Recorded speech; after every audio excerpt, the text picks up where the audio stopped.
Hello and welcome. This is the news update on NCBN. I am Gabriel Onu. First, the headlines. President Tinubu sets up Economic Advisory Committee after hosting Nigerian billionaires.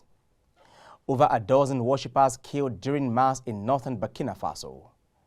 And now the news in details. As part of measures to tackle the ongoing hardship in the country, President Bola Tinubu on Sunday established an Economic Advisory Committee. The committee comprises of the federal government, subnationals, and the private sector.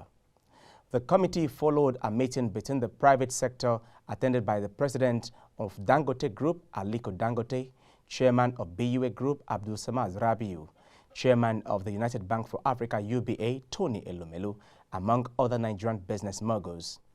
Governor of Anambra State, Charles Soludo, and Dakba Biodu, his Ogun State counterpart, were also part of the meeting. Speaking at the meeting, Tinubu said the goal is to provide additional efforts in establishing the economy and ensuring the best economic future for Nigerians.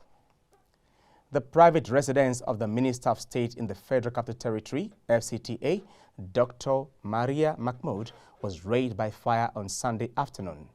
While the emergency response was slow, it was gathered that nothing could be saved from the property located on number 9 Justice Roslyn Ukeji Close in Highbrow, Asokoro.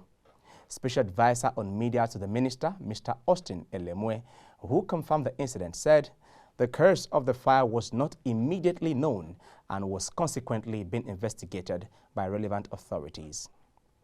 Meanwhile, the Central Bank of Nigeria, CBN, has directed the Nigeria Customs Service, NCS, to adopt the same forex rate the importation of goods to its clearance in the country.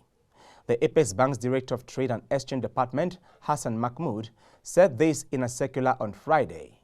The CBN said the constant changes in customs duty rates had led to pricing irregularities, resulting in unpredictable increases in the final cost of goods in the markets.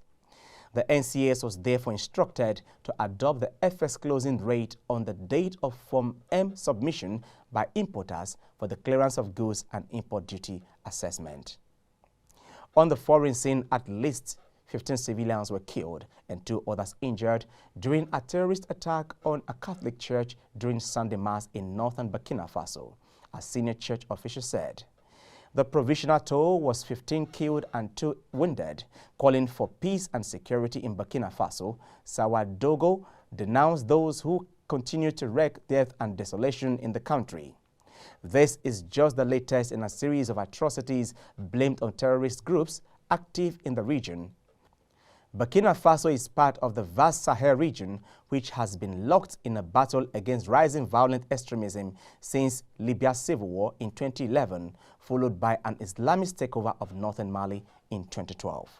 In sports news, Liverpool won the League Group Cup in dramatic fashion as Virgil van Dijk header late in extra time sealed a 1-0 win against Chelsea. Liverpool won the League Cup in dramatic fashion as Virgil van Dijk's header late in extra time sealed a 1-0 win against Chelsea at Wembley on Sunday.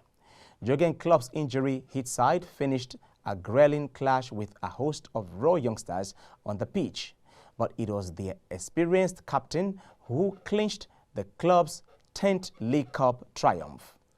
Van Dijk earlier had a goal controversially disallowed by VAR, but the Dutch defender pounced to nod home with just 2 minutes left.